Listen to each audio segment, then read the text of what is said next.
Assalamualaikum Assalamualaikum warahmatullahi wabarakatuh. Waalaikumsalam warahmatullahi wabarakatuh. Terima kasih kepada pembawa acara yang telah memberikan kesempatan kepada kami keluarga Sakura untuk menyampaikan Syarhil Quran dengan tema ilmu dan keutamaannya pada tanggal 27 Maret 2025. Bismillahirrahmanirrahim. Alhamdulillahi rabbil alamin. Wabihi nasta'inu ala umurid dunya waddin. Wassalatu wassalamu ala asrafil anbiya'i wal mursalin. Wa ala alihi wa sahbihi ajma'in. Amma ba'd. Hadirin wal hadirat rahimakumullah. Tanpa basa-basi, langsung saja marilah kita kupas tuntas dalam kemasan Syarhil Quran dengan tema ilmu dan keutamaannya. 1. Bacalah dengan menyebut nama Tuhanmu yang menciptakan. 2. Dia telah menciptakan manusia dari segumpal darah. 3. Bacalah, dan Tuhanmulah yang maha pemurah. 4. Yang mengejarkan manusia dengan perantara kalam. 5. Dia mengajar kepada manusia apa yang tidak diketahuinya. Itulah 5 ayat pertama yang diturunkan Allah kepada Nabi Muhammad SAW melalui perantara malaikat Jibril. Ayat yang akan merombak dan mengubah paradigma umat manusia tentang pentingnya ilmu. Melalui ayat ini, Nabi Muhammad SAW beserta seluruh umat manusia, khususnya umat Islam, diperintahkan untuk membaca. Membaca tidak hanya dimaknai secara harfiah, hanya melafazkan a, i, u, e, o saja.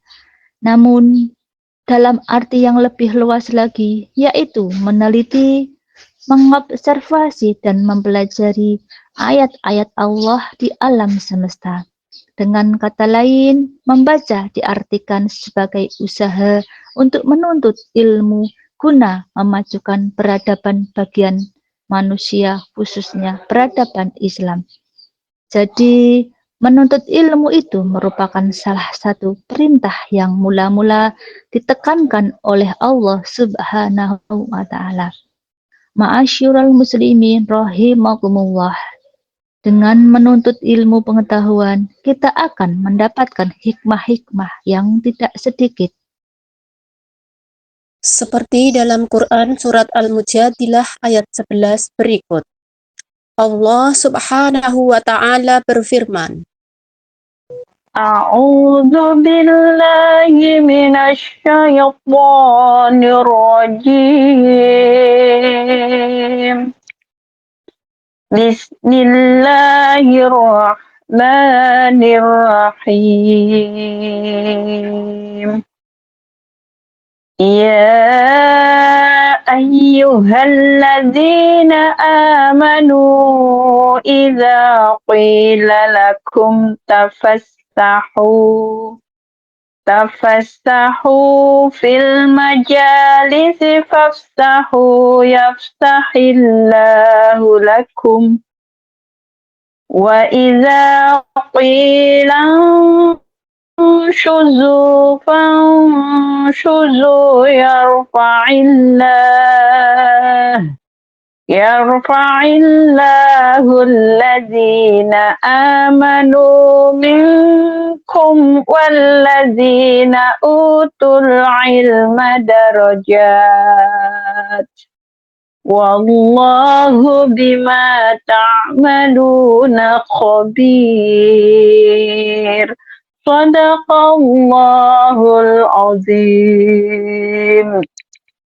Artinya, wahai orang-orang yang beriman, apabila dikatakan kepadamu, berilah kelapangan di dalam majelis-majelis, maka lapangkanlah. Niscaya Allah akan memberi kelapangan untukmu. Dan apabila dikatakan, berdirilah kamu, maka berdirilah. Niscaya Allah akan mengangkat derajat orang-orang yang beriman di antaramu, dan orang-orang yang diberi ilmu beberapa derajat. Dan Allah Maha mengetahui terhadap apa yang kamu kerjakan. Kisah Surat Al-Mujadilah ayat 11. Dalam tafsir Al-Wajiz, Syekh Prof. Dr. Wahbah Az-Zuhaili, pakar fikih dan tafsir negeri Suriah, menerangkan, wahai orang yang beriman, jika dikatakan kepada kalian, berikan keluasan, kelapangan di dalam tempat duduk majelis untuk para pendahulu kalian, maka Allah akan meluaskan rahmat-Nya berupa keluasan tempat, jiwa, rezeki, surga, dan sebagainya kepada kalian. Apabila dikatakan kehendak kepada kalian, berdirilah untuk memberi kelapangan kepada para pendahulu kalian dengan cekatan, maka Allah akan meluaskan tempat kalian di dunia dan di surga. Allah mengangkat derajat para ulama beberapa derajat dalam kemuliaan dan posisi yang tinggi di dunia dan akhirat, sebab berpadunya ilmu dan amal mereka. Sesungguhnya Allah Maha mengetahui segala amal kalian. Ini adalah ancaman bagi mereka yang tidak menjalankan perintahnya. Qatadah berkata, pernah ketika ada kelompok orang yang ikut perang Badar baru datang dalam majelis mereka dan kemudian diperintahkan untuk berdiri melapangkan tempat. Mereka menunjukkan Roman tidak suka kepada perintah Rasulullah Shallallahu Alaihi Wasallam. Maka turunlah ayat ini. Ayat tersebut menyebutkan salah satu hikmah orang-orang yang berilmu, yaitu Allah akan meninggikan orang-orang yang berilmu beberapa derajat. Orang yang beriman dan berilmu memiliki nilai lebih jika dibandingkan dengan orang berilman namun tidak berilmu. Dengan ilmunya itu, ia dapat mengetahui apa maksud dan tujuan dari perintah-perintah Allah melalui ayat-ayatnya. Sehingga orang mukmin yang berilmu tidak hanya menjalankan perintah belaka tanpa tahu maksud dan tujuannya. Ia akan mencoba untuk mendedah apa hikmah dan makna di balik perintah-perintah Allah tersebut. Oleh karena itu, terlihat ada perbedaan antara orang berilmu dan tidak berilmu.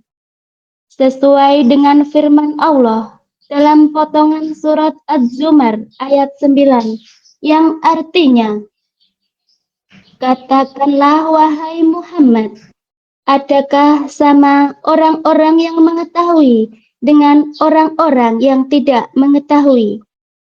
Sesungguhnya orang yang berakallah yang dapat menerima pelajaran. Ma'asyiral muslimin wal muslimat rahimakumullah. Hikmah lain dari orang yang berilmu, yaitu dia mendapatkan pahala yang tidak terputus-putus. Seperti sabda Nabi Muhammad Shallallahu Alaihi Wasallam, Bismillahirrahmanirrahim. Idza matal insanu wa taqa'a amaluhu illa min salasi illa min sadaqati jariyah aw ilmi yuntafa'u bih aw waladi sholihi yad'uluh. Jika manusia meninggal, maka semua amalannya terputus kecuali 3 perkara: sedekah jariah, atau ilmu yang dimanfaatkan, atau anak soleh yang mendoakan untukmu. Hadis riwayat Muslim. Rasionalisasinya adalah seorang mukmin yang berilmu mengajarkan ilmu yang bermanfaat kepada orang lain dan diamalkan. Dan apa yang terjadi, subhanallah, orang yang diajari tersebut mengajarkan lagi ilmunya kepada orang lain dan seterusnya. Sehingga terlihat akan ada rentetan orang-orang yang menuntut ilmu dan mengamalkannya. Dengan begitu, pahala akan terus mengalir bagaikan air yang mengalir menuju muaranya di pantai. Namun, tentunya ikhtiar kita dalam menuntut ilmu juga harus diiringi dengan doa agar Allah memberikan tambahan ilmu dan berkah kepada kita. Allah sendiri telah mengajarkan bagaimana kita berdoa kepadanya, seperti dalam akhir surat Toha ayat 114 yang artinya, Ya Tuhanku, tambahkanlah kepadaku ilmu pengetahuan. Duh Gusti kang murbeng dumadi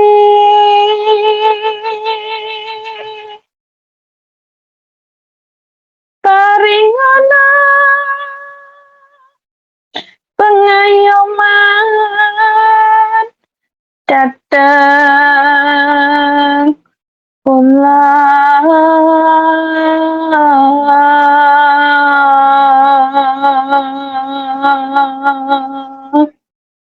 Duh Gusti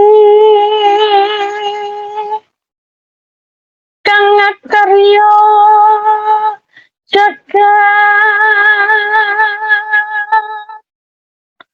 paringana kewalesan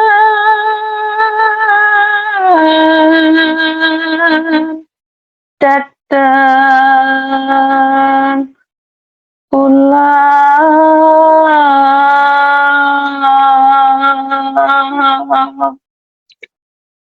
Sallu ala Nabi Muhammad. Allahumma Allahumma Salli wa sallim wa barik alaihi wa ala alihi wa ashabihi.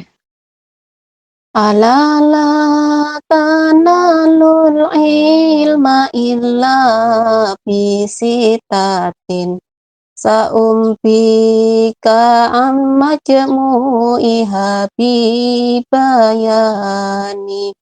ilingonda hasil ilmu angin nemperkoro bakata cerita ke kumpule kanthi pertelo dukain wahirsin wastibarin wabulghotin wa irsati ustadin wa tuli zamani rupane limpat lobo sobar ono sangune lan piwulange guru lan sing suwe mangsane anil mar'ila tas'al wasal angkorinihi wa innal qarina bil muqarini yaqtadi jotakon sangka wong siji takono kancane krana temene kanca manut kang ngancani. Ma'asyiral muslimin rahimakumullah. Sebelum kami akhiri, the last but not the least, marilah kami ajak para hadirin untuk merefleksi kembali sejarah silam umat Islam pada masa keemasannya tersebut pernah menjadi di puncak kejayaannya. Ya, masa di mana umat Islam menjadi leader di dunia ini. Saat itu Bani Umayyah, Bani Abbasiyah, dan lainnya menjadikannya tolak ukur peradaban dunia. Semua itu tidak lain karena perhatian yang sangat besar terhadap ilmu pengetahuan dan dengan berlandaskan iman dan takwa. Banyak orang-orang Eropa yang datang ke Jazirah Arab hanya demi menuntut ilmu dan mempelajari kitab-kitab dari dua kerajaan besar ini. Banyak juga cendekiawan-cendekiawan yang ada saat itu, seperti Al-Khwarizmi, Ibnu Sina, Ibnu Rushd, dan Al-Batani, dan lain-lain. Namun, apa yang terjadi saat ini? Semua itu berbalik 180 derajat. Umat Islam yang dulunya berjaya, kini telah tertinggal. Salah satu faktornya tidak lain adalah kurangnya perhatian pada ilmu pengetahuan di kalangan umat Islam. Coba kita tengok negara-negara Eropa yang dulunya belajar pada kita. Sekarang mereka telah maju, terutama dari segi iptek. Untuk itu, umat Islam harus kembali giat menuntut ilmu dengan berlandaskan Al-Quran dan hadis.